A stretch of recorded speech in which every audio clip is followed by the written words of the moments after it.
Welcome to The Source, where we combine the headlines with in-depth conversations with the newsmakers themselves. Today on the program, the president warns of dangerous times ahead. And I'd rather that I live with a strong military and police and equipped to challenge the enemies of the state, especially terrorism. Calling on lawmakers to fast-track charter change. We have to change the Constitution, whether federal or whatnot. But is there a looming threat to the country's security?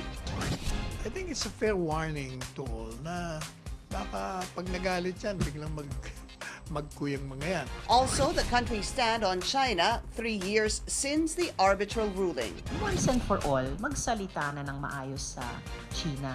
Kasi pag hindi, tuloy-tuloy na nagtataksil sa makasaysayang tagumpay natin sa Hague ruling. And a senator filing divorce and anti-discrimination bills the second time around. Bagamat nabigo tayong maipasa ito noong nakaraang Kongreso, buo ang tiwala ko na papasa na ito sa 18th Congress. Totoong, we will paint the Senate with rainbow colors. Senator Risa Hontiveros joins us live.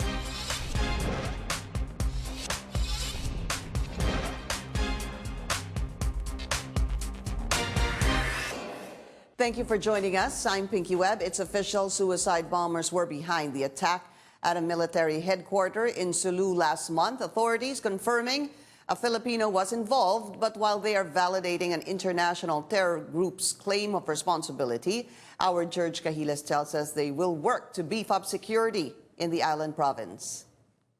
Authorities are now certain the death of 8 people in a temporary military camp in Indanan, Sulu on June 28 was due to a suicide bombing. And a DNA test shows a Filipino identified as Norman Lasuka was one of the 2 suspected suicide bombers. There is 99.99% probability match of the DNA sample taken from Ms. Vilman Lasuka and samples of the alleged suicide bomber. Ayon sa impormasyon na nanggaling kay Lieutenant General Subihana in his conversation with Mrs. Vilman Lasuka ay napagbubuntunan ng galit itong batang Norman. Ang batang Norman ay naglayas buhat sa kanyang pamilya taong 2014 at buhat noon nawala na ng balita ang kanyang pamilya. Despite this, the police say that they are not 100% sure that Lasuka detonated the bomb that exploded that fateful day. Wala din namang eyewitness na talagang makakapagsabi, no, na siya mismo ang nag-detonate ng sa sarili niya. The identity of the supposed second bomber has yet to be established because there is no DNA sample available to match it with the suspects. Security forces are certain that the Abu Sayyaf group under Commander Sawadjaan is behind the bombing. But the possible hand of ISIS is still being validated, even if the international terror group already claimed that it was their operation. There is also no concrete lead that points to the supposed Egyptian couple in cahoots with the local extremists sowing fear in Mindanao.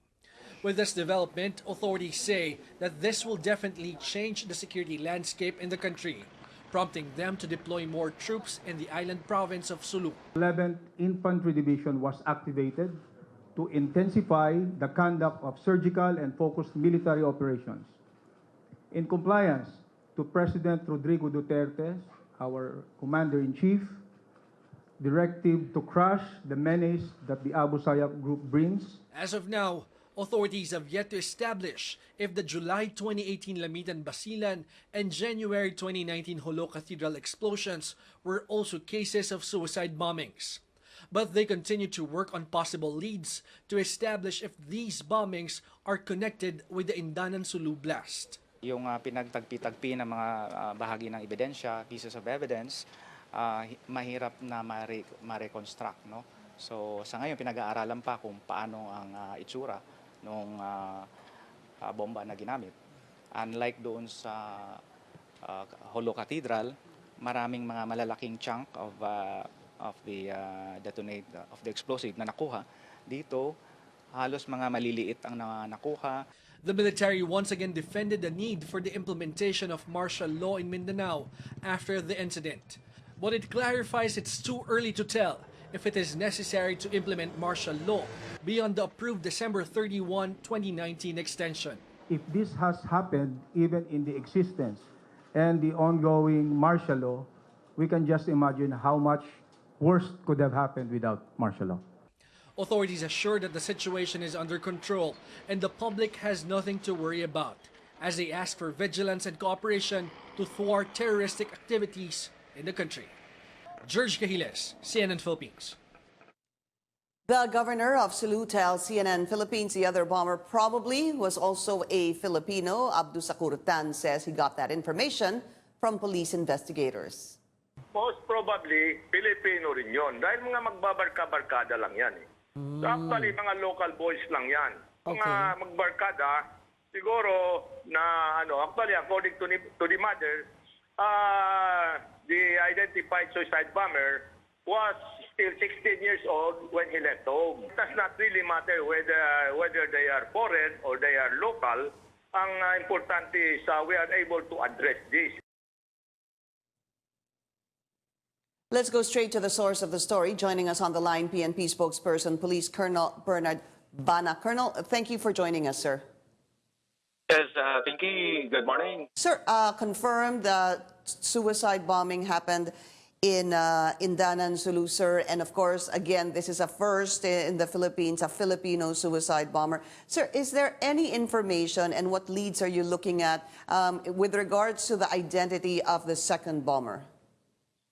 Well, as of this time, Pinky, the identification of the second suspected bomber is still underway as both the AFP and the PNP continue to gather evidence or perhaps collect DNA samples from possible known family or relatives to establish a match on the identity of the second bomber. But if so at this point, it is still ongoing, Pinky.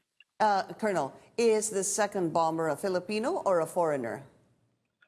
There is still no direct evidence that would indicate that the second bomber is a Filipino or a foreigner. So the investigation is still ongoing. Sir, if there's no direct evidence, how are you trying to determine some sort of match with the second bomber?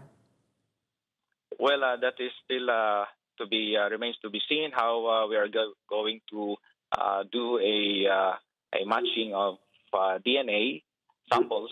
But as of now, we have already examined a DNA sample of the second bomber. Mm-hmm. Colonel, with regards to the first bomber, just to confirm this, sir, and to be clear on this, did he detonate himself or not? Yes, the evidence that we have is proof beyond reasonable doubt, and we really believe that he was the one who made the detonation by himself. Due to the evidence that we have gathered, and we have also accounted for testimony of a soldier who saw the suspect reach out to his chest. But of course, it is not really 100%, of course. But based on this evidence that we have gathered and the eyewitness account, we have a proof beyond reasonable doubt that he was really the one who detonated the bomb by himself. Even if it's not 100%, sir, because there's an eyewitness that said that Norman Lasuka, reached towards his chest area. Yes, because definitely we don't have a video or a CCTV footage that would really show us. But based on all these evidence we have gathered, all available evidence, it's a proof beyond reasonable doubt that indeed the suspect, the suicide bomber, was the one who detonated the bomb by himself. Martial law in Mindanao, sir, two schools of thought saying that this wouldn't have happened, or this could have happened, it could have been worse with martial law in place or not in place, its effectivity still till the end of this year. So is there any recommendation from the PNP on how to possibly, should this be extended? And number two, should it cover other areas as well? Yes, we agree with the Armed Forces of the Philippines that it is still too early to assess if there's a need to terminate or extend the martial law in the entire region of Mindanao. And but at the moment, the Philippine National Police sees that it is very helpful in ensuring security of the whole of Mindanao and increasing the level of awareness of security among the people living in Mindanao. And in fact, if we talk about crime incidents, martial law has been able to really help significantly reduce the number of crime incidents and even the proliferation of loose firearms. So when we talk about terrorism, martial law would definitely be very helpful. Is there a threat, Colonel, of this to spill over to the Visayas or even Luzon? Well, as of this The time, threat of we have terrorism, not, to be clear. Yes, we have not received any report or threat against our security here in Metro Manila and other parts of the country. For the moment, the security level in Mindanao remains high, and that is where the threat is still located. Thank you. PNP spokesperson, Police Colonel Bernard Banak. This is The Source on CNN Philippines. Coming up, Senator Risa Hontiveros gives her thoughts on the recent developments on the suicide bombings in Sulua and the president's call for charter change amid an alleged security threat. Please stay tuned.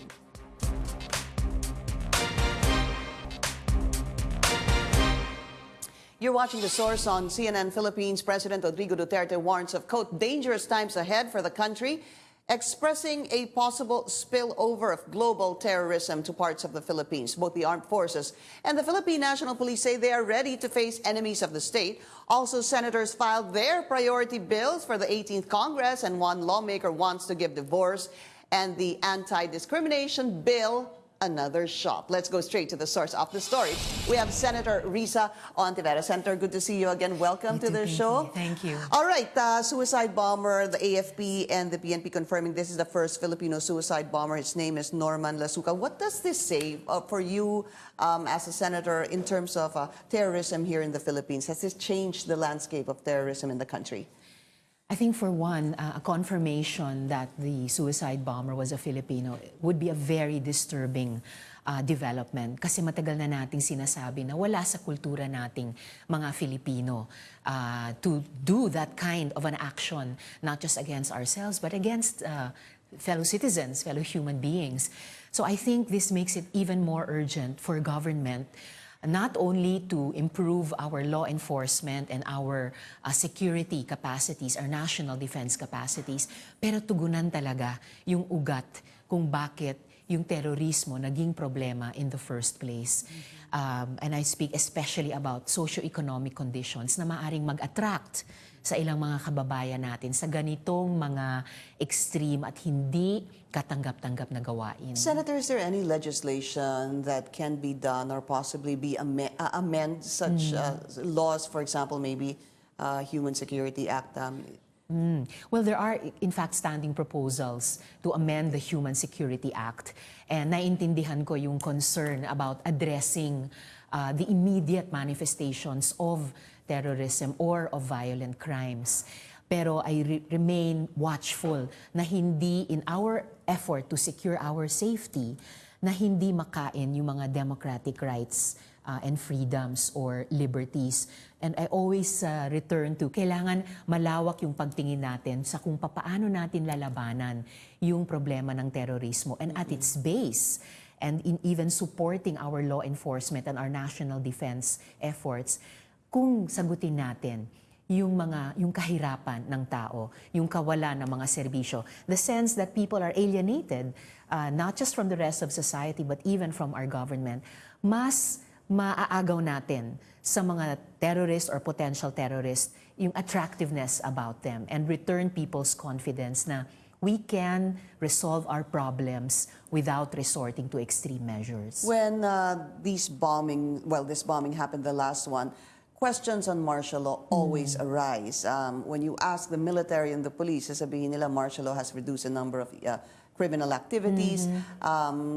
Edgar Revalo would say that the spokesperson of the AFP said that without this, things could be worse. So we have martial law in Mindanao till December 31, 2019. What are your thoughts on martial law still being implemented and still bombing occurring? Exactly, Pinky.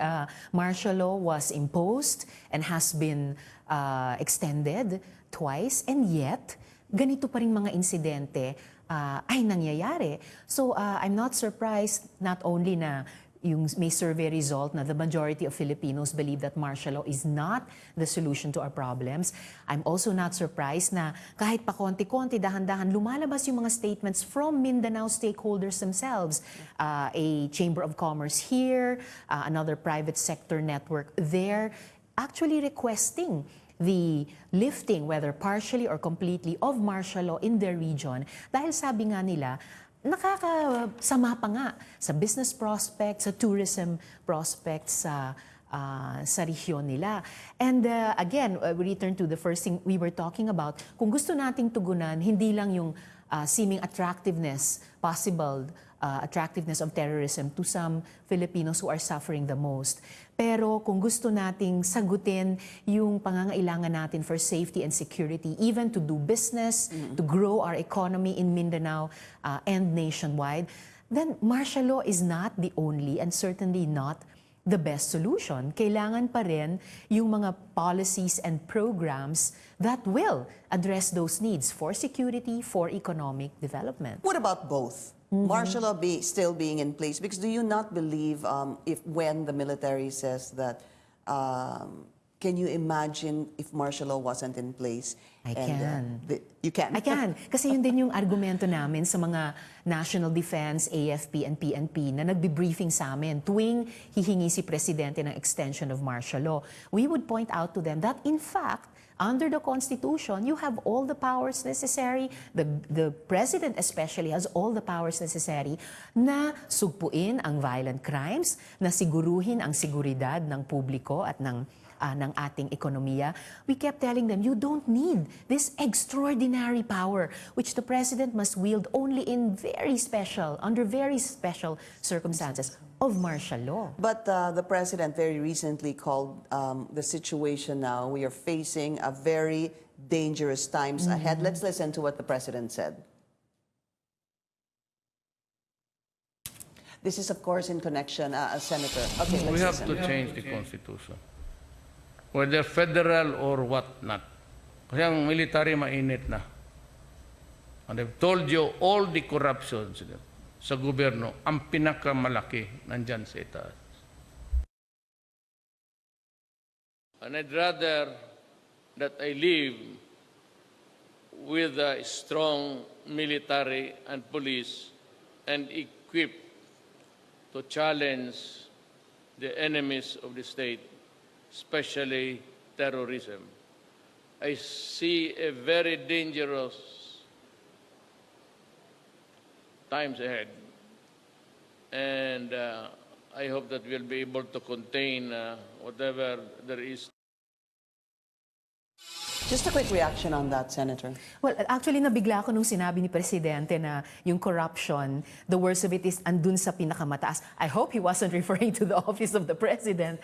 But to return to his main point about dangerous times ahead, actually, yung pinakamalaking danger sa atin ay yung pag-atake niya sa demokrasya, his swing of the country towards authoritarianism through his through his style of populist governance. At ayan na naman si Presidente, ginagamit na naman ang AFP at PNP, yung ating mga sundalo at pulis bilang panakot sa mamamayan that they will, he has said they will stage a coup d'etat dahil daw Mainit walang na sila. tsa-tsa, mainit na daw sila.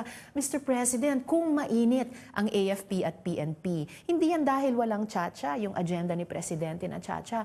Kung may restiveness man sa kanila, I would say dahil sa palasukong ugali niya towards China in the West Philippine Sea. So, tigilin na sana niyang gamitin na panakot, mumu, ang ating mga sundalo at police. These are professionals. The institutions are institutions of our state to protect the people and not to scare Hindi them. kayo naniniwala that sinasabi niya na mainit na sila, baka mag-stage sila ng coup?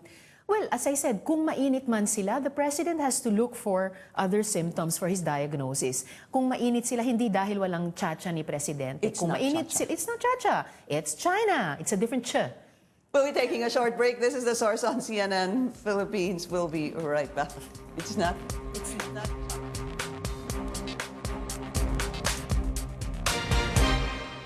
You're watching The Source on CNN Philippines. Our guest today, Senator Risa Hontiveros, Chacha. You know, incoming speaker, well, thought of to be, believed to be, Alan Peter Cayetano, is also saying, he's saying now that, the president saying that he's pushing for Chacha, and then the speaker, incoming speaker saying that he wants to change term limits. It could he didn't elaborate though, Senator, but he said something as to this effect: 4 years with no term limit, or 5 years with 3 term limits. Sang-ayon ho ba kayo dito o hindi? Tingnan nyo, parang hang up talaga ang administrasyon sa term limits. Kahit sa agenda ni Presidente sa Chacha, nakatutok talaga sa extending term limits and in effect setting aside the Bangsamoro aspiration for self-government in the Bangsamoro territory. So ito ngayon, sinasabi ni incoming speaker tungkol sa term limits din. Ako, while I believe that constitutional change is a democratic process, yung konstitusyon natin dapat dynamic din, evolving with us as a people. Pero I don't see an urgency to do that right now. At lalo na ang pinaka-red line na tingin ko hindi dapat tawirin, there must be no constituent assembly done charter change at dapat hindi pwedeng hindi kasama ang Senado. So hindi con-as pa lang hindi ka na sang-ayon. Definitely. So hindi na tayo pupunta dun sa voting jointly or even separately because constituent assembly ay hindi na ho kayo sang-ayon. There are a number of bills that you already filed. Yes. Three. We'd like to talk about 3. One is the anti-hospital detention law. Yun muna. Kasi meron ka ding divorce, of course, and binabalik yung SOGI. Yes. Well, yung pagpapalakas or pagkakaroon ng anti-hospital detention law would be a companion measure to the law originally filed by your dad, former Senator Freddie Webb, the anti-hospital deposit law. So dahil napagtagumpayan namin yan, palakasin yan lalo, now should follow the anti-hospital detention law. Just to finally stop that horrendous practice. Paano? And how do you protect the hospitals? Oh, yes. The bill presumes na dapat mabayaran ng hospitals for services rendered in order to sustain their operation. Pero primary pa rin yung right to health ng pasyente. So what we are prescribing in the bill is up to 6 years imprisonment, up to about 1 million pesos in fines, and or revocation of permit to operate upon repeated offenses. There will be set up an anti-hospital detention fund to assist in paying the hospitals yung payable pa ng mga pasyente. But the patient who has recovered or the body of the patient who died must not be detained. Magkakaroon ng promissory note supported by SSS or PhilHealth. At kung indigent yung pasyente or yung pasyenteng namatay, DSWD may issue some kind of a promissory Where are you note going to as get the well. funds? The funds, yes, we have seen that from the total revenues generated by government, including, again, from the sin taxes, sustainable and growing every year, ay very reasonable maglaan ng 1 million pesos as an anti-hospital detention fund. Okay, divorce. Yes. There are grounds for divorce. Actually, on Twitter, I think DFA Secretary Teddy Boy Locsin also reacted to your filing of the divorce bill again. Let's talk about that. Here are the grounds for divorce. Yes, they would include psychological incapacity, marital rape, irreconcilable differences, separation for at least 5 years already, among others. Yung separation ba 5 years or more, kasama na yun dun sa... Nandiyan na sa bill as a ground for absolute divorce. What are the chances of this in this Congress, in the incoming Congress? Well, we are still to do a more complete mapping of the members of the 18th Congress Senate. Pero natutuwa ako na nag-express in a way ng kabukasan si Senate President Tito nung sinabi niyang the fate of a divorce bill would lie in the hands of the chairperson of the Senate Committee on Women. Parang may sinabi pa siyang kung opposition daw, baka mahirapan. Well, kung ano man, basta nag-file na ako niyang absolute divorce bill. And I do look forward, also with this signal of openness of SP, Tito, I look forward to the debates and hopefully the passage of the bill. And the SOGI bill. Yes. Again, okay. Well, you want to paint the Senate the in rainbow colors. Okay. It's a bill whose time has come.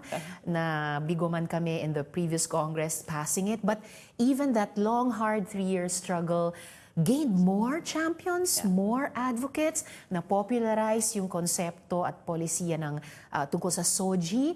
So I am really looking forward finally to its passage. It will happen, you think? It will happen. Discrimination will fall, equality will prevail. Okay, Senator Risa Hontiveros, thank you so much for joining us. We hope to see you again, especially pagbukas na ng 18th Congress, because you want to also look into the killing, yung the death rather, of the 3-year-old. The youngest known victim so far in the president's war on drugs. All right. Thank you for joining us here on The Source. I'm Pinky Webb. You're watching CNN Philippines.